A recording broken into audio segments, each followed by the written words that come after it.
Olá a todos, sejam muito bem-vindos ao meu canal, Ismael Donizete Fuso. Bom, vamos iniciar rapidinho. Hoje vai ter um tema muito bacana da última reunião de sexta-feira. Então vamos lá. Fiz uma colinha aqui, vou falar um pouquinho sobre os tópicos, né? Que foram ditos. Eu realmente tenho uma dificuldade muito grande depois de lembrar. Se não me lembrarem, eu não consigo lembrar os assuntos que foram tratados, tá bom? Então vamos lá. O seu Zé iniciou fazendo um teatro, como sempre, né? O seu Zé, ele, antes até mesmo de acender as velas do portal, do trabalho do dia, ele já começa com um teatro. E falou muito a respeito de a gente se olhar, né? De a gente se olhar, de a gente se achar a pessoa mais importante no mundo, que é uma das técnicas usada inclusive pelo Águia, né? Meu protetor, Águia Branca, pelo Vozinho, né? Vô Benedito, de Angola. E diz o seguinte essa técnica, né? E diz inclusive que é a melhor forma que existe para que a gente possa acordar e despertar, né? De todo aquele sono, daquela coisa que a gente vai permanecendo tempo atrás de tempo, vida após vida, olhando para o outro, olhando para o lado, olhando para situações que não nos leva, né, para o caminho que a gente deseja. A gente tem muito disso, né? Eu vou até lembrar uma situação. A gente para conversar com alguém e a gente já sai do foco, a gente começa a falar de fulano, de ciclano, começa a falar sobre tal situação, outra situação. Isso o que faz? Faz você começar a sair daquele caminho que você precisa estar, para os seus objetivos serem alcançados, né? Sejam eles quais forem. Então,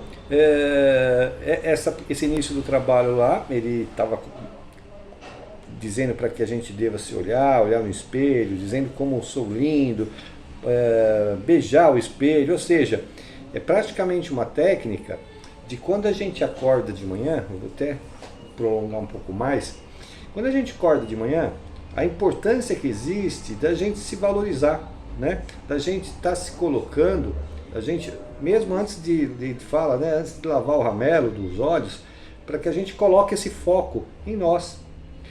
Sendo realmente, olhando no fundo dos nossos olhos, prestando atenção, sorrindo, dizendo palavras de incentivo, e assim a gente deve permanecer e continuar.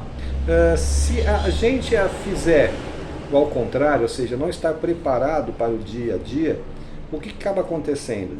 A gente acaba colocando foco, a gente levanta de manhã, às vezes a esposa, o marido, seja uma mãe, um pai, um filho, já vai para aquela situação de cobrança, aquela situação de, sabe, aonde vai te tirar o foco daquilo que você está entendendo que é importante para você, e isso cada vez fica mais difícil, porque se você começa o dia já de uma forma ruim, sendo criticado, não tendo um elogio, né? Porque às vezes você passou 8 horas lá dormindo, quando você levanta, a primeira coisa que você ouve é uma bronca ou é uma cobrança, e isso realmente não faz com que a gente possa caminhar no sentido adequado para nossas vidas. Ou seja, você não tem que, sabe, engolir seco, aceitar aquilo que a pessoa te coloca como um problema, ou tenta te colocar como uma situação de defeito, né? Até porque se ela tivesse preocupada com você, ela estaria fazendo as partes dela também, não estaria fazendo para você, ou seja,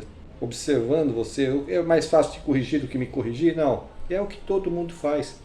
É muito mais fácil achar a solução para o problema do outro do que achar a solução para o seu problema.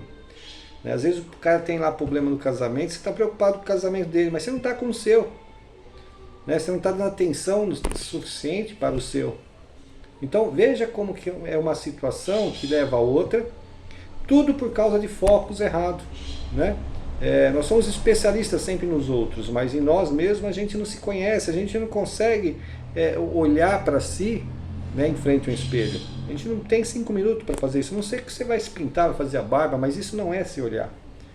O se olhar é realmente sorrir, é parar um instante, dizer para aquele sujeito que está ali em frente de você que é você, né, o quanto ele é importante, que sem ele nada importa. Ele deu exemplo aqui do agricultor que foi muito legal, que foi a questão do plantio, né? O agricultor, ele tem uma certeza absoluta quando ele faz o plantio. de que ele vai colher, né? Ele não faz achando que não vai colher. Ou seja, não é só jogar semente. Antes ele preparou a terra, ele vai lá, coloca adubo, faz aquela mexida na terra, aí vem com a semente, aí tem que ter chuva, aí você tem que continuar tirando os matinhos, e você tem que continuar até você vir a colher. E a gente, na nossa vida, geralmente a gente se atrapalha tudo, a gente quer, sabe, pular etapa. Imagina o agricultor pensando em colocar a semente direto no buraquinho lá e amanhã já querer colher. Não vai.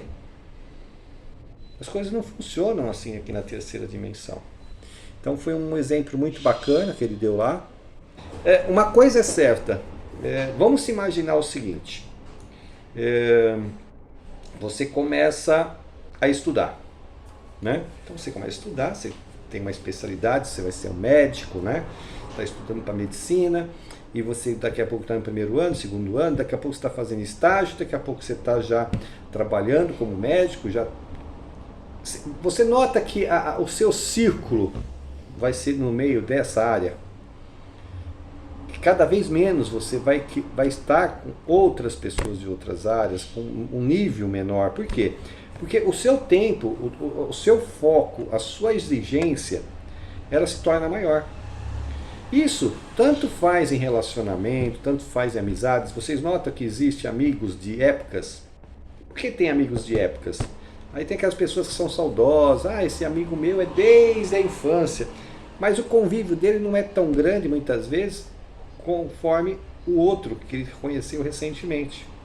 2 anos, 1 ano, 6 meses. Por quê? Aquela pessoa tem um convívio de época muito maior. Fala-se a mesma coisa, procura-se a mesma coisa. Então, por exemplo, você encontra um amigo de igreja aí, né? Você vai ver ele 2 vezes por semana. O seu relacionamento criado é por um interesse comum, de um nível de expectativas comum, diferentemente daquele outro, que às vezes foi da época do exército, que naquela época era o padrão que você tinha.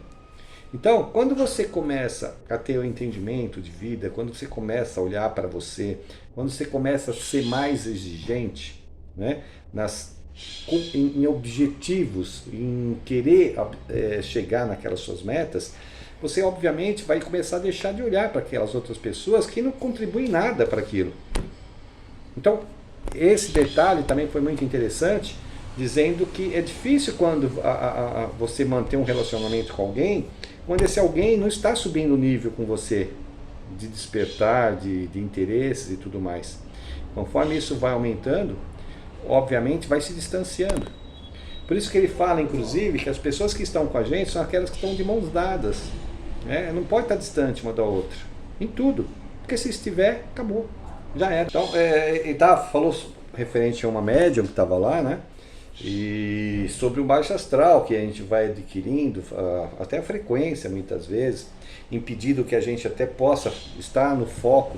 Então, por exemplo, chega um dia de trabalho espiritual, é muito comum muitos médios sentirem uma vontade louca de não ir, né? Então, passa uma parte do dia que tem um monte de questões que a pessoa acaba quase desistindo, né? Então, o que é isso? Isso aí são interferências mesmo, são interferências, lógico, né? Nós não estamos aqui para acordar. Ninguém que projetou isso aqui projetou para que a gente acorde.